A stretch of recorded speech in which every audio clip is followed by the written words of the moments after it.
Bonjour à tous les lecteurs du blog Mes Investissements et de mes livres. Alors aujourd'hui, on va parler d'un livre de développement personnel qui peut vous aider dans vos affaires, notamment vos affaires immobilières.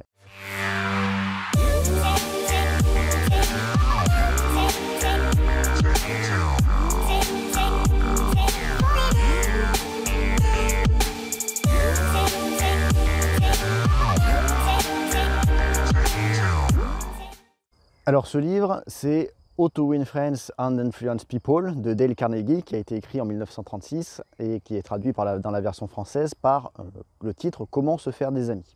Donc déjà, on peut dire deux choses. La première, c'est que c'est un livre effectivement qui date de 1936. Alors il y en a beaucoup qui finalement, quand c'est des vieux livres comme ça, disent qu'ils sont sûrement plus à jour, sûrement plus intéressants.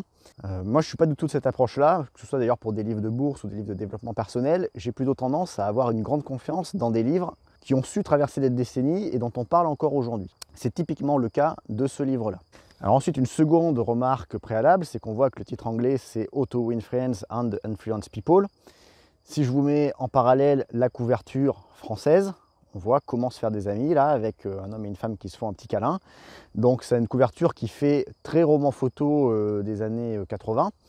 Et ça, déjà, enlève un peu de crédibilité au livre. Et puis surtout, on voit, rien que sur le titre, il y en a un bout qui est parti.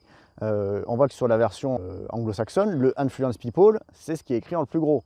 Dans la version française, rien que sur le titre, on a plus que le haut du titre, Comment se faire des amis. Donc ça, malheureusement, ça montre un peu que souvent sur ces livres anglo-saxons de bourse, d'entrepreneuriat, de développement personnel, eh bien, on perd un peu à la traduction, c'est-à-dire que souvent, c'est assez mal traduit. Alors moi je sais que je me suis forcé à apprendre à lire des livres en anglais, j'étais loin d'être quelqu'un qu'on peut qualifier de bilingue en anglais. J'avais fait parce qu'à l'époque j'étais bon en maths et que c'était la mode allemand première langue, donc vous imaginez qu'à l'école j'avais pris tous les boulets comme prof juste parce que je faisais anglais deuxième langue. Mais en se forçant, on va dire, en lisant les premiers avec le smartphone à la main pour faire le Google Translate sur les mots sur lesquels on bute, voilà, en insistant un peu, en tapant sur la bouteille de ketchup, on finit par y arriver et après voilà, on a comme ça accès aux livres directement dans leur langue originelle, ce qui fait qu'on ne perd pas cette essence et quintessence. Puisque comme je le dis, si déjà dès le titre on en perd une partie, vous imaginez ce qui risque d'arriver dans certains textes. Bon, il n'empêche que si vous ne lisez pas du tout l'anglais, ce livre, la traduction française, même si moi je la considère mauvaise, il est quand même intéressant à lire. Alors ce livre, ce que je peux en dire d'autre, c'est que c'est un des livres que recommande Warren Buffett. Il a recommandé plusieurs fois dans ses lettres aux actionnaires.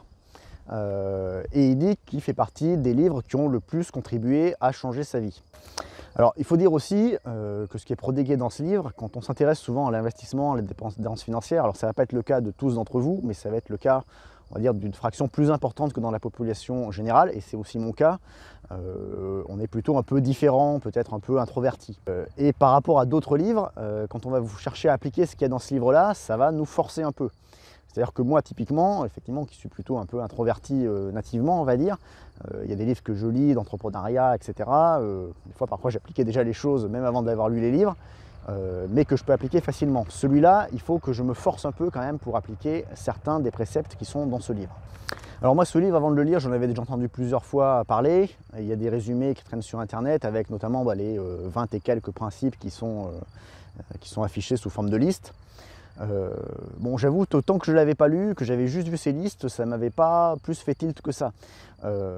Pour vraiment tirer l'essence et la quintessence de ce livre, il faut pour moi le lire vraiment et pas lire que les 20 principes à la suite pour avoir tous les exemples, toutes les anecdotes que l'auteur donne d'application des principes qu'il a pu constater. C'est comme ça vraiment qu'on arrive à comprendre, en tout cas que moi j'ai réussi à ressentir son intérêt. Et enfin, pourquoi je dis que c'est un livre de développement personnel qui peut vous servir dans vos affaires immobilières, notamment d'investissement immobilier locatif? Eh bien parce que peut-être qu'en bourse, on peut arriver à réussir tout seul devant son ordinateur. Mais en immobilier locatif, c'est clairement pas le cas parce que vous allez interagir avec de l'humain et ce, plusieurs fois. C'est-à-dire que vous ne pouvez pas faire des investissements immobiliers locatifs tout seul. Vous allez interagir avec de l'humain, par exemple, quand vous négociez avec un vendeur. Il y a des gens que vous allez devoir vous mettre un peu entre guillemets dans la poche. Ça va être les agents immobiliers, votre notaire, ça va être les artisans qui travaillent pour vous, avec qui voilà, il vaut mieux avoir des rapports qui vous aiment bien en fait, pour qu'ils passent vos chantiers de façon prioritaire, qu'ils soient là quand vous avez besoin. Après vous allez avoir, si vous gérez en direct, des relations avec vos locataires.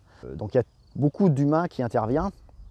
Et finalement, ce livre, ce qu'il vous apprend, c'est être meilleur dans les relations humaines, meilleur dans le management d'humains, et en gros, comment se mettre les gens dans votre poche, de façon sincère, hein, sans forcément essayer de tricher. Donc ça vous permet peut-être de remarquer certains impairs que vous commettiez jusque-là, et puis de faire des choses qui peuvent être faciles, qu'il y a juste à mettre dans vos habitudes en fait, et à les implémenter dans votre quotidien.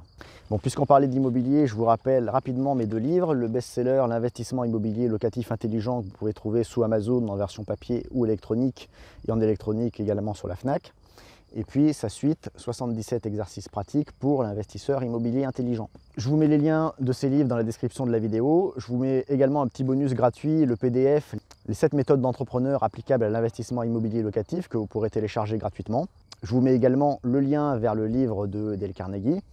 Et puis si vous avez aimé cette vidéo, n'oubliez pas de cliquer sur le petit j'aime et puis de vous abonner à la chaîne. Je vous dis à bientôt sur le blog ou sur la chaîne.